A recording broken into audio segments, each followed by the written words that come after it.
இயேசு ஜீவிக்கிறார். சுவிசேஷ ஊழியம் வழங்கும் ஜீவ வார்த்தைகள். கிறிஸ்துவுக்குள் பிரியமானவர்களே, ஆண்டவராகிய இயேசு கிறிஸ்து நாமத்தில் உங்கள் யாவரையும் அன்போடு வாழ்த்து வரவிருக்கிறோம். இயேசு ஜீவிக்கிறார் ஊழியத்தின் சார்பாக ஜீவ வார்த்தைகள் நிகழ்ச்சிக்கு வந்து உங்களை கர்த்தர் ஆசீர்வதிப்பாராக. ஒவ்வொரு வாரமும் இதே நேரத்தில் இந்த செய்தியை கேளுங்கள், அநேகரை கேட்க செய்யுங்கள். ஊழியத்தில் பயன்படுத்த விரும்பினாலும் எங்களுடைய வெளியீடுகள் தேவையானாலும் எங்களோடு தொடர்பு கொள்ளுங்கள். இந்த நாளிலும் தேவன் நமக்கு தருகிற வார்த்தை நான் வாசிக்கிறேன், ஜெபத்துடன் கேளுங்கள். மத்தேயு சுவிசேஷம் 17ஆம் அதிகாரம் 27ஆம் வசனம். இயேசு பேதுருவை நோக்கி, நாம் அவர்களுக்கு இடரலாய் இராதபடிக்கு நீ கடலுக்கு போய் தூண்டில் போட்டு முதலாவது அகப்படுகிற மீனை பிடித்து அதன் வாயை திறந்து பார். ஒரு வெள்ளிப்பணத்தை காண்பாய். அதை எடுத்து எனக்காகவும் உனக்காகவும் அவரிடத்தில் கொடு. வரிப்பணத்தை குறித்த ஒரு பிரச்சனை உருவாகிறது. அப்பொழுது ஆண்டவர் பேதுருவை கூப்பிட்டு, நாம் அவர்களுக்கு இடரலாக இருக்க வேண்டாம், அதனாலே ஒன்று செய், நீ கடலுக்கு போ, தூண்டில் போடு, மீன் பிடி, அதில் முதலாவது அகப்படுகிற மீனுடைய வாயை திறந்து பார், அதில் வெள்ளிப்பணம் இருக்கும், அதை எடுத்துக்கொண்டு உனக்கும் எனக்கும் கொடு என்று ஆண்டவர் சொல்கிறார். இந்த வார்த்தை கேட்கிற அன்பு நேச பிள்ளைகளே, வெள்ளிப்பணம் ஆயத்தமாக இருக்கிறது. அதை எடுத்து கொடுக்க வேண்டியது பேதுருவிடத்தில் கொடுக்கப்பட்ட உத்தரவாதம், பொறுப்பு. இந்த வார்த்தை கேட்கிற நீங்களும் கூட ஏதோ ஒரு தேவையை, ஏதோ ஒரு காரியத்தை, ஒரு விடுதலையை, ஒரு நன்மையை எதிர்பார்த்து நீங்கள் காத்திருக்கீங்க. கர்த்தர் சொல்லுகிறார், விடுதலை ஆயத்தம், நீங்கள் எதிர்பார்க்கிற நன்மை ஆயத்தம், நீங்கள் விரும்புகிற காரியம் ஆயத்தமாக இருக்கிறது. ஆனால் அதை பெற்றுக்கொள்வதற்கு நீங்கள் செய்ய வேண்டிய சில வழிமுறைகள் இருக்கிறது. அதை தான் இங்கே சொல்கிறார். வரிப்பணம் கொடுப்பதற்கு பணம் ஆயத்தம், வெள்ளிப்பணம் ஆயத்தம். ஆனால் அதை பெற்றுக்கொள்ளணுமானா இந்த பேதுரு கடலுக்கு போகணும், தூண்டி போடணும், மீன் கிடைக்கிற வரைக்கும் காத்திருந்து அதை பிடிக்கணும். அந்த வாயை திறந்து பார்த்தா அங்கே வெள்ளிப்பணம் இருக்குது, அதை எடுத்துக்கொண்டு கொடுக்கணும். இதில் என்ன தெரிகிறது? தேவன் அவருடைய பிள்ளைகளாக நம்ம ஒவ்வொருவருக்கும் நன்மையை ஆயத்தமாக வைத்திருக்கிறார். ஆனால் அது சும்மா கிடைக்காது. அதுக்காக நீங்கள் உழைக்கணும், நீங்கள் பிழைக்கணும், நீங்கள் செயல்படணும், நீங்கள் பிரயாசப்படணும். அப்பொழுது தான் அந்த நன்மை உங்களுக்கு கிடைக்கும். இந்த வாழ்க்கையில் கேட்கிற அன்பு நேச பிள்ளைகளே, என் வாழ்க்கையில் என்ன குறைவாக இருக்கிறதே, இந்த காரியம் எனக்கு ஜெயமில்லையே, இந்த காரியத்தில் நான் மேன்மை பார்க்க முடியவில்லையே என்று நீங்கள் சொல்வீர்களானால் கர்த்தருடைய வார்த்தை உங்களுக்கு சொல்லப்படுகிறது. அதை குறித்து நீங்கள் பிரயாசப்பட வேண்டியது, உழைக்க வேண்டியது, நீங்கள் செய்ய வேண்டிய கடமை இருக்கிறது. அதை செய்திருக்கிறீங்களா என்று யோசித்து பாருங்கள். இங்கே பேதுரை குறித்து நாம் வாசிக்கிறோம். வெள்ளிப்பணம் ஆசீர்வாதமாக இருக்குது. கடலுக்கு போ என்பது இந்த பரந்த உலகம். இந்த பரந்த உலகத்தில் நீ போய் பிரயாசப்படணும். அதுக்குரிய ஆயத்தம், மீன் பிடிக்கிறவன் தூண்டில் எடுத்துகிட்டு போகணும், அதற்குரிய புழு எடுத்துக்கொண்டு போகணும், இதெல்லாம் ஆயத்தங்கள். இப்படிப்பட்ட ஆயத்தங்களை செய்து நீ ஆயத்தப்படணும். அதை தான் 2 தீமோத்தேயு 2:6 வாசிக்கும்போது, பிரயாசப்படுகிறவன் பலனில் முந்தி பங்கடைவான் என்று சொல்லி அந்த வார்த்தை இருப்பதை நாம் பார்க்கிறோம். எபிரேயர் 6:10 உங்கள் அன்புள்ள பிரயாசங்களை மறந்து விடுவதற்கு தேவன் அநீதியுள்ள அல்ல. அப்படியானால் உங்களுடைய அன்புள்ள பிரயாசம் அதில் தேவை. அதை தான் தேவனுடைய வார்த்தை சொல்வதை பார்க்கிறோம். நீதிமொழி 31ஆம் அதிகாரத்தில் குணசாலியான ஸ்திரீ என்று 10வது வசனத்திலிருந்து வாசிக்கிறோம். அதில் 18வது வசனத்திலே சொல்லப்பட்டிருக்கிறது, தன் வியாபாரம் பிரயோஜனம் உள்ளது, தன் வேலை, தன் கடமை பிரயோஜனம் உள்ளது என்று சொல்லி அவள் அறிந்திருந்தாள். வேகமாய் 2-3 காரியங்களை நாம் வாசிப்போம். இந்த பேதுருடைய வாழ்க்கையிலிருந்து எப்படி அவன் இதை செய்திருப்பான், நாம் என்ன செய்யணும்? முதலாவது, நீ போய் தூண்டில் போடுன்னு சொன்னார், வலை போடுன்னு சொல்லலை. வலை போடுன்னு சொன்னால் அவனுடைய ஃப்ரெண்ட்ஸ் எல்லாம் சேர்த்து கொண்டு போய் 4 பேர் 5 பேர் போய் போட்டிருக்கலாம். ஆனால் கர்த்தர் சொல்லுகிறார், நீ தூண்டில் போடு. அப்படியானால் தூண்டில் போடுவது என்பது ஒரே ஒரு ஆள் செய்ய வேண்டிய வேலை, தனித்து செய்ய வேண்டிய வேலை. அங்கே பார்ட்னர்ஷிப் கிடையாது. நீங்கள் தான் அதை செய்யணும், நீங்கள் மட்டும்தான் அதை செய்ய முடியும். சீசர் இருக்கும்போது பேதுரு இதை சிறப்பாய் செய்வான் என்று சொல்லி பேதுரை நம்பி ஆண்டவர் அனுப்பினாரே, அதே போல் இந்த தொழில், இந்த குடும்பம், இந்த ஊழியம், இந்த காரியத்தை ஆண்டவர் உங்களை நம்பி தான் உங்கள் கையில் கொடுத்துருக்கிறார். அதனால் நீங்கள் தான் செய்தாகணும், வேறு யாரையும் சேர்க்க முடியாது. ஏனென்றால் தூண்டி போடுதல் தனித்து செய்கிற வேலை, வலை போட சொல்லலை, தூண்டில் போடுற வேலை. நீங்கள் தான் அதை செய்து ஆகணும். ஆண்டவர் உங்களை நம்பி அந்த காரியத்தை கொடுத்திருக்கிறார். அதை தான் இந்த வேத வசனத்திலே நான் வாசிக்கிறோம். ஆதியாகமம் 32வது அதிகாரம் 24வது வசனத்தை வாசிக்கும் போது, யாக்கோபு பிந்தி தனித்திருந்தான். யாக்கோபு பிந்தி தனித்திருந்தான். முடிவு என்ன? தேவனோடும் மனுஷரோடும் போராடி மேற்கொண்டான். அவனுடைய யாக்கோபு என்கிற பெயர் இஸ்ரவேல் என்று மாற்றப்பட்டது. எப்படி நடந்தது? தனித்து போராடினான். அதைத்தான் ஆண்டவர் உங்களுடைய வாழ்க்கையிலும் இன்றைக்கு எதிர்பார்க்கிறார்.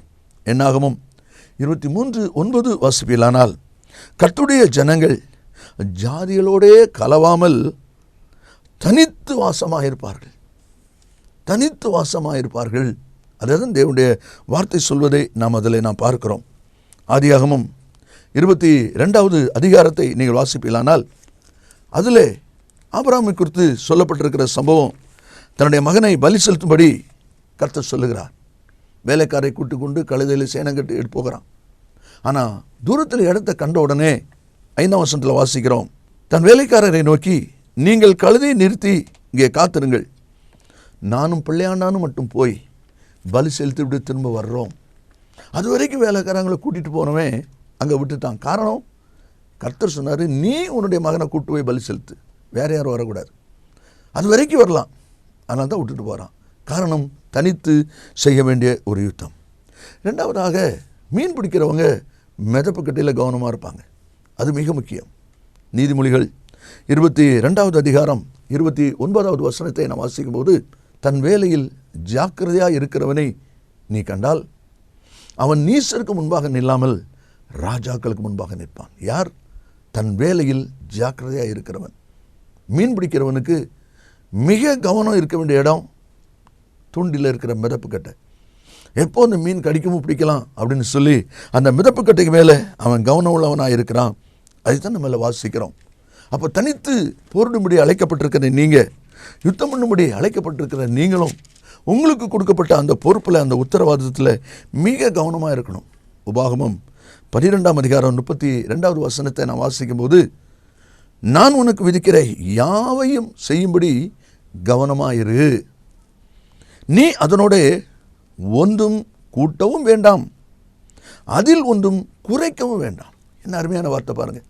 கர்த்தர் உனக்கு என்ன சொல்லியிருக்கிறாரோ அதை செய்வதில் கவனமாயிரு. அதில் ஒன்று கூட்டவும் வேண்டாம், அதில் ஒன்று குறைக்க வேண்டாம். ஏனென்றால் இது ஆண்டோடைய வார்த்தை. அதைத்தான் திருமண வீட்டில் இயேசு உங்களுக்கு என்ன சொல்லுகிறாரோ அதன்படி செய்யுங்கள். அப்படி செய்தால் தான் அற்புதங்கள் நடக்கும், அதிசயங்கள் நடக்கும். அதே தான் நம்ம வாசிக்கிறோம். உன்னத பாட்டு 5:2, நான் நித்திரை பண்ணினேன், என் இருதயமோ விழித்திருந்தது. அப்படியானால் விழிப்பு, கவனம் இருக்குது என்று சொல்லி அர்த்தம். மற்ற 23:23 வாசிக்கும் போது, இவைகளையும் செய்ய வேண்டும், அவைகளையும் விடாதிருக்க வேண்டும். இன்றைக்கி அநேகருக்கு இருக்கிற பிரச்சனை, இதை செய்தால் அது மறந்து போகுது, அதை நினைச்சா இது மறந்து போகுது. இங்கே தான் பிரச்சனை. அந்த கருத்து இருக்கும்போது மறந்து போகாது. கருத்து தேவை. அதைத்தான் வாசிக்கிறோம். இனி 3வது, மீன் பிடிக்கிறவன் தூண்டில் போடுறவங்ககிட்ட நீங்கள் கேட்டிங்களா சொல்லுவாங்க. கவனித்து பாருங்கள். தூண்டி பிடிக்க போடும்போது அனாவசியமாக தேவையில்லாமல் பேசக்கூடாது. யாராவது சத்தம் போட்டாங்கன்னா சத்தம் போடாதீங்க, மீன் கலைஞ்சு ஓடிடும் அப்படின்னு சொல்லுவாங்க. அப்படின்னா மீன் பிடிக்கிறவன் பேசக்கூடாது. 1 கொரிந்தியர் 15ஆம் அதிகாரம் 33வது வசனத்தை வாசிக்கும் போது, மோசம் போகாதிருங்கள், ஆகாத சம்பாஷணை நல் ஒழுக்கங்களை கெடுக்கும். ஒருவேளை உலக பிரகாரம் ஆகாத சம்பாஷணை என்பது பல வார்த்தைகள் இருக்கிறது. தேவையில்லாத வார்த்தைகள், வீணான வார்த்தைகள், அவசியமற்ற வார்த்தைகள், சீர்கேடான பேச்சுகள் என்றெல்லாம் நம்ம நிருபத்தில் வாசிக்கிறோம். ஆனால் இந்த தூண்டில் போடுற விஷயத்தில் ஆகாத சம்பாஷணை, தேவையில்லாத வார்த்தை என்பது என்ன என்று சொல்லி நம்ம யோசிக்கும் போது, தேவனுடைய பிள்ளைகள், உங்களுக்கு ஒரு தொழில் கொடுத்திருக்கிறார், ஒரு குடும்பம் கொடுத்திருக்கிறார், ஒரு பொறுப்பு கொடுத்திருக்கிறார் என்றால் அதை நிறைவேற்றுவதற்கு உங்களுக்கும் தேவனுக்கும் சில ரகசியங்கள் இருக்கும். தொழில் செய்வங்க சொல்லுவாங்க, இது தொழில் ரகசியம். இப்படிப்பட்ட ரகசியம் வெளியே வரக்கூடாது. அது உங்களோடு தான் இருக்கணும். குடும்பத்தை குறித்த ரகசியம் உங்களோடு தான் இருக்கணும். அது வெளியே வரக்கூடாது. இப்படிப்பட்ட சில காரியங்கள் மிக முக்கியம். வெளியே வந்தால் என்ன நடக்கும்? ஆனால் தான் வாஸ்தவம், மோசம் போகாதிருங்கள். மோசம் நடக்கும், மோசமாயிரும். அப்படி மோசம் ஆகாமல் இருக்கணுமானா தேவையில்லாத வார்த்தை பேசக்கூடாது. அதனால தான் பிரசங்கி 5:2 உன் வார்த்தைகள் சுருக்கமாக இருப்பதாக. சுருக்கமாக இருப்பதான்னு சொல்லியிருக்கோழியா, நறுக்குன்னு இருக்கட்டும்னு சொல்லலை. சிலர் நறுக்குன்னு பேச பழகிருக்காங்க. அதை தேவன் விரும்பலை. உன் வார்த்தை சுருக்கமாக இருக்கணும் என்பது தான் தேவனுடைய வார்த்தை. எபேசியர் 4:29 நல்ல வார்த்தை உண்டானால் அதை கேட்கிறவருக்கு பிரயோஜனம் உண்டாகும்படி பேசுங்க. இது நல்ல வார்த்தை, இது பிரயோஜனமான வார்த்தை அப்படின்னு உங்களுக்கு தெரியுது. அப்போ பிரயோஜனம் உண்டாகும்படி அதை ஏற்றுக்கொள்வாங்க, பேசுங்க. ஏற்றுக்கொள்ள மாட்டாங்க, பேசாதீங்க. அதுதான் தேவனுடைய வார்த்தை சொல்வதை நாம் அதில் பார்க்கிறோம். யோபு 29ஆம் அதிகாரம் 4-5 வசனங்களை வாசிக்கும் போது, தேவனுடைய ரகசிய செயல் என் கூடாரத்து மேல் இருந்தது, அப்பொழுது சர்வ வல்லவர் என்னோடு இருந்தார். நன்றாக கவனிங்க. தேவனுடைய ரகசிய செயல் இந்த சரீரமாகிய கூடாரத்து மேல் இருந்தது, அப்பொழுது சர்வ வல்லவர் என்னோடு இருந்தால். இந்த ரகசியம் என்னை விட்டு வெளியானா என்ன ஆகும்? சர்வ வல்லவர் வெளியே போயிடுவார். சர்வ வல்லவர் வெளியே போன பிறகு நம்முடைய குடும்பம், நம்முடைய தொழில், நம்முடைய கையின் பிரயாசம் எப்படி ஆசீர்வதிக்கப்பட முடியும்? அதை தான் தேவனுடைய வார்த்தையில் சொல்லப்பட்டிருக்கிறது. தொழில் ரகசியம், குடும்ப ரகசியம் வெளியே போகக்கூடாது. ஆனால் தேவையில்லாமல் பேசாத, வீணாக வார்த்தைகளை செலப்பாதீங்க. அதை தான் தேவனுடைய வார்த்தை சொல்வதை பார்க்கிறோம். இந்த வார்த்தையை ஞானமாய் கவனமாய் யார் யார் காத்துக்கொள்கிறார்களோ அவர்கள் தேவனுடைய ஆசீர்வாதத்துக்கு பாத்திரமாயிருப்பார்கள். கடைசியாக யாக்கோபு 1ஆம் அதிகாரம் 11வது வசனத்தை நாம் வாசிக்கும் போது அங்கே இவ்விதமாய் சொல்லப்பட்டிருக்கிறதை பார்க்கிறோம். சூரியன் கடும் வெயிலுடன் உதித்து புல்லை உலர்த்தும் போது அதன் பூ உதிர்ந்து அதன் அழகான வடிவு அழிந்து போம்.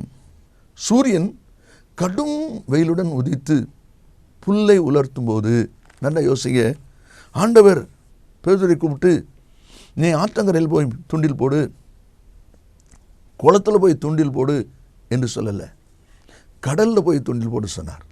ஒருவேளை குளத்தில் ஆற்றங்கரையில் தூண்டி போடுறதா இருந்தால் ஒரு மரம் நிழல் கிடைக்கான்னு பார்த்து அதுலேருந்து போடலாம். இது கடலில் போடணும். கடலில் ஏது மரம், ஏது நிழல்? அப்போ வெயிலில் தான் நிற்கணும். அப்போ அந்த வெயிலின் உஷ்ணத்தை தன் தலையிலே அவன் தாங்கி ஆகணும். இந்த வெயிலின் உஷ்ணத்தை தாங்குவது என்பது மீன் பிடிக்கும் போது ஏற்படுகிற பாடுகளின் அனுபவம், வேதனையின் அனுபவம். உங்களுடைய தொழில் காரியங்களிலே முற்றிலுமான ஒரு ஜெயத்தை நீங்கள் பெறணுமானா அதில் சில பாடுகள் வரத்தான் செய்யும். கடலில் மீன் பிடிக்கும்போது வெயில் எப்படி உஷ்ணத்தை தாங்கணுமோ இதே போல் பாடுகள் வரத்தான் செய்யும். அதை நீங்கள் தான் தாங்கி ஆகணும். வேறு யாரும் தாங்க முடியாது. வேறு யாருக்கு சப்போர்ட்டுகள் எடுக்க முடியாது. உங்கள் வாழ்க்கையில் வருகிற பிரச்சனை, உங்கள் தொழிலில் ஒரு பிரச்சனை, உங்கள் குடும்பத்தில் வர்ற பிரச்சனை நீங்கள் தான் தாங்கி ஆகணும். நீங்கள் தான் அதை ஜெயிச்சாகணும். கர்த்தத்தில் கேளுங்க, கர்த்தர் கண்டிப்பாய் அதை ஜெயிப்பதற்கு உங்களுக்கு பலன் கொடுப்பார். எரேமியா 10:19 வாசிக்கிறோம், ஐயோ நான் நொறுக்கப்பட்டேன், என் காயம் கொடிதாக இருக்கிறது, ஆனாலும் இது நான் சகிக்க வேண்டிய நோய் என்று எரேமியா சொல்வதை பார்க்கிறோம். அதே போல் உங்கள் வாழ்க்கையில் நீங்கள் சந்திக்கிற பாடுகள் நீங்கள் தான் சகிச்சு ஆகணும். 119ஆம் சங்கீதம் 67ஆம் வசனத்தில் சங்கீதக்காரர் சொல்கிறார், நான் உபத்திரப்படும் முன் வழிதப்பி நடந்தேன், இப்பொழுதோ உம்முடைய வார்த்தையை காத்து நடக்கிறேன். 71 அவர் சொல்கிறார், நான் உபத்திரப்பட்டது எனக்கு நல்லது, அதனால உம்முடைய பிரமாணங்களை கற்றுக்கொள்கிறேன். அப்படியானால் பாடுகள் நமக்கு தேவை, உபத்திரவங்கள் நமக்கு தேவை. அதை தாங்கிதான் நாம் செயல்பட வேண்டும். சூரியனுடைய வெப்பத்தை அவன் தாங்கினாதான் மீன் பிடிக்க முடியும். எவ்வளோ நேரம் பொறுக்கிறது? மீன் கிடைக்கிற வரை. அப்படியானால் பொறுமை தேவை, நிதானம் தேவை, அமைதல் தேவை. 105ஆம் சங்கீதம் 19ஆம் வசனத்தை வாசிக்கும் போது, கர்த்தர் சொன்ன வார்த்தை நிறைவேறும் அளவும் அவருடைய வசனம் அவனை புடமிட்டது. இந்த வார்த்தை நிறைவேறுகிற வரை, அதாவது மீன் கிடைக்கிற வரை நீங்கள் நின்று தான் ஆகணும். வெள்ளிப்பணம் ஆயத்தம், அதை பெற்றுக்கொள்வதற்கு பேதுரு பிரயாசப்படணும். நீங்களும் உங்கள் வாழ்க்கையில் எதிர்பார்க்கிற நன்மை ஆயத்தம், ஆனால் நீங்கள் பிரயாசப்படணும். அதுதான் நம்ம இதில் வாசித்தோம். தனித்து நீங்கள் செய்ய வேண்டிய யுத்தம்தான் தூண்டில் போடுதல் என்பது. மிதப்பு கட்டைக்கு மேலே உங்களுடைய கவனம் மிக முக்கியமாக இருக்கணும். அதே போல் அனாவசியமான தேவையில்லாத வார்த்தை வரக்கூடாது, ரகசியம் வெளியே போகக்கூடாது. உஷ்ணத்தை பாடுகளை தாங்கித்தான் ஆகணும். அதுக்கு இன்னொரு ஆளை கேட்க முடியாது, நீங்கள் தான் அதை தாங்கித்தான் ஆகணும். பேதுரு அந்த உஷ்ணத்தை தாங்கினதுனால்தான் மீன் பிடிச்சான், வெள்ளிப்பணம் கிடைச்சது, காரியத்தை ஜெயமாக்கினான். அதே போல் நீங்களும் ஜெயமாக்குவதற்கு உங்களுடைய தொழில், குடும்பம், காரியத்தின் வர பாடுகளை ஏற்றுக்கொள்ளுங்க. பலனை கர்த்தர்ட்ட கேளுங்க, நீங்கள் ஆசீர்வாதமாக இருப்பீர்கள். கர்த்தர் நம்மை ஆசீர்வதிப்பாராக. நாம் ஜெபிப்போமா? இயேசு சீக்கிரம் வரப்போகிறார். நல்ல பிதாவே நன்றியோடு துதிக்கிறோம். உம்முடைய வார்த்தை ஆம் என்றும் ஆமேன் என்றும் இருப்பதற்காக ஸ்தோத்திரம். இந்த வார்த்தை கேட்டிருக்கிற ஒவ்வொரு பிள்ளைகளும் தங்களை ஆராய்ந்து சிந்தித்து சீர்படுத்தி நன்மையை சுதந்திரித்துக் கொள்வார்களாக. கர்த்தர் இயேசுவின் நாமத்தில் பிதாவே, ஆமேன் ஆமேன். கர்த்தர் உங்களை ஆசீர்வதிப்பாராக. ஆமேன். அருமையானவர்களே, கடந்த நாட்களில் ஒரு புஸ்தகத்தை குறித்து நான் உங்களுக்கு சொன்னேன். 50 செய்திகள் அடங்கிய இந்த புஸ்தகம் உங்கள் ஆவிக்குரிய வாழ்க்கைக்கு மிகவும் பிரயோஜனமாக இருக்கும். ஊழியர்களுக்கு சிறப்பாக பிரயோஜனமாக இருக்கும்.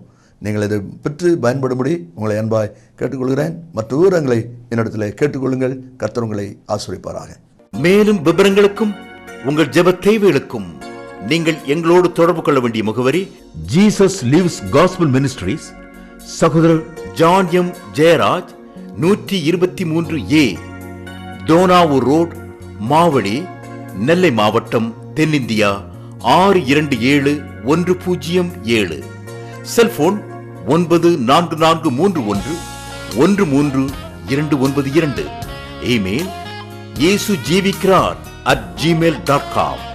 Website www.jesuslivesministries.org.